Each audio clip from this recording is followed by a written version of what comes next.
और मुझे पता चला कि फ्रांस ने दुनिया में कई शुरुआती तकनीकों का आविष्कार किया था, है ना?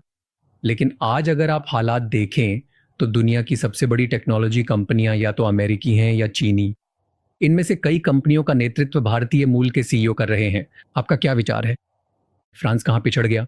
मतलब ऐसा क्या हुआ? क्या यह संस्कृति की वजह से है? क्या यह टैक्स की वजह से है? या फिर यह यूरोप के असफलता और जोखिम को देखने के नजरिए से जुड़ा है? लेकिन ये बात बिल्कुल सच है कि जब आप आज के टेक सेक्टर को देखते हैं तो ये मुख्य रूप से अमेरिका द्वारा ही संचालित है। मेरा मतलब ये है कि ये 7 बड़ी कंपनियां और कुछ प्रमुख चीनी कंपनियां भी इसमें शामिल हैं। क्यों? सबसे पहले ये पैमाने का सवाल है। मुझे वास्तव में विश्वास है कि यूरोप का दृष्टिकोण सही है और अब भी डिजिटल सेक्टर में, लेकिन कई अन्य क्षेत्रों में भी हम बहुत अधिक विभाजित हैं। तो मुझे लगता है कि जो चीज गायब है वह सबसे पहले पैमाना है, सिर्फ फ्रांस के लिए नहीं बल्कि सभी यूरोपीय लोगों के लिए।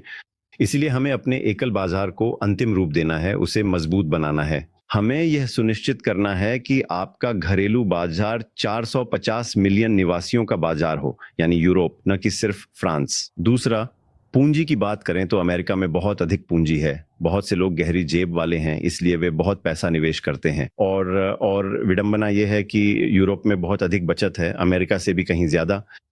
लेकिन ये बचत सही तरीके से निवेश नहीं होती, क्योंकि इसमें बहुत अधिक, मेरा मतलब है बैंक और बीमा क्षेत्र में बहुत ज्यादा नियम कायदे हैं। और हमारे वित्त पोषण प्रणाली की संरचना जो तकनीकी उद्योग के लिए अनुकूलित नहीं है, क्योंकि हमारी बचत का एक बड़ा हिस्सा सीधे तौर पर बॉन्ड मार्केट की ओर ही चला जाता है, या फिर वे लाभ की तलाश में यूरोप के बाहर चली जाती हैं।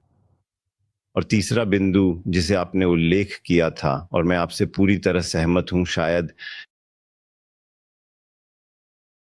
हमें यह ढूंढना होगा, जोखिम उठाने की अधिक इच्छा।